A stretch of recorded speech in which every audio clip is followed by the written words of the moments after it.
Hi everyone, welcome back to my channel. If you are new to my channel, make sure you are subscribed to my channel. आज हम करने जा रहे हैं class 10th का एक topic refraction through glass slab. तो पहले हमें पता होना चाहिए कि रिफ्रैक्शन होता क्या है। तो रिफ्रैक्शन क्या होता है कि when a ray pass through any material, pass through anything, any material, the ray will change its position. Either it will bend towards normal or away from normal. ये दो केसेस हो सकते हैं, या तो जो रे होगी वो जो नॉर्मल बनेगा, इंसिडेंट रे की क्या होता है, नॉर्मल हमेशा पैरेलल होता है, तो या तो वो उसके बेंड टुवर्ड्स नॉर्मल हो जाएगी, टुवर्ड्स नॉर्मल, या फिर जो रे होगी वो अवे फ्रॉम नॉर्मल हो जाएगी। ये दो चीजें होंगी। तो देखो क्या होता है, एक ग्लास स्लैब बना लेते हैं पहले, ठीक है, फिर देखते हैं कैसे रे जाएगी। ये मान लो हमारे पास है एक ग्लास स्लैब, ठीक है, यहां से कोई एक रे आ रही है, मान लो ये रे आ रही है हमारे पास यहाँ, ठीक है। अब इस रे का मैं एक नॉर्मल ड्रॉ कर देती हूँ। नॉर्मल है, ये रे है तो इसके क्या होगा, परपेंडिकुलर होगा। ये हमारा क्या हो गया, नॉर्मल। अब देखो जो ये है हमारे पास यहाँ बाहर का एरिया, वो क्या है, rare, but inside the glass slab क्या है, डेंसर। तो रे हमारी कहाँ से कहाँ ट्रांसफर कर रही है, मतलब ट्रेवल कर रही है, रेयर टू डेंसर। तो क्या होगा, बैंड टुवर्ड्स नॉर्मल, नॉर्मल के पास हो जाएगी वो, देखो ऐसे वो चली जाएगी।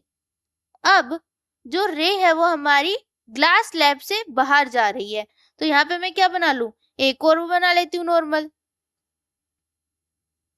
यहाँ ये मैंने एक नॉर्मल बना दिया।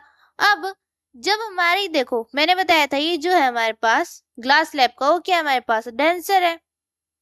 ये क्या है, डेंसर, और ये क्या है, रेयर। अब वो डेंसर से कहाँ जा रही है, रेयर में, तो it will go away from normal. तो ये कैसे चली जाएगी, ऐसे चली जाएगी रे हमारी,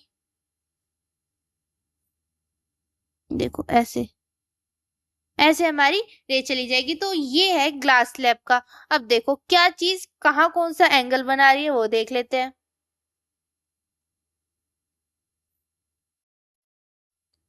देखो ये क्या है हमारे पास, इंसिडेंट रे,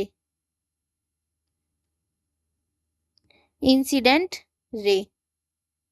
तो ये इंसिडेंट रे है, यहाँ पे क्या बन जाएगा, नॉर्मल के साथ एंगल आई, मतलब एंगल ऑफ इंसिडेंट। और ये क्या बन जाएगा हमारे पास, ये एंगल आर, रिफ्लेक्टेड एंगल।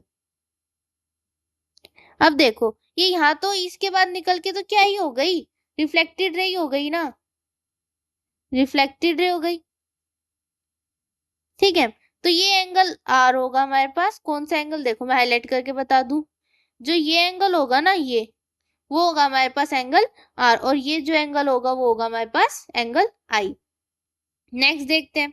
अब जो यहाँ पे होगा, मान लो मैंने यहाँ पे, अगर ये यहाँ बैंड ना करती तो ये कैसे जाती, ऐसे जाती सीधी, ऐसे चली जाती अगर वो बैंड ना करती। तो जो इनके बीच का परपेंडिकुलर डिस्टेंस होगा, जो इस रे और इसके बीच का जो ये डिस्टेंस होगा, उसे क्या हम बोलेंगे, लेटरल डिस्प्लेसमेंट, लेटरल डिस्प्लेसमेंट। तो ये हो गया। अब जो ये बनेगा ना, ये जो बाहर रे निकल के आई है वो क्या निकल के आई है, एमर्जेंट रे, जो एमर्ज करके आई है बाहर, मतलब कि ग्लास स्लैब से। तो क्या हो गई वो हमारे पास, एमर्जेंट रे। अब ये एमर्जेंट रे है तो ये एंगल भी क्या होगा हमारे पास, angle of emergence, angle of emergence, ठीक है। यहाँ पे हो गया हमारा ये टॉपिक कंप्लीट। अगर समझ में आया तो like the video and subscribe my channel. Thank you.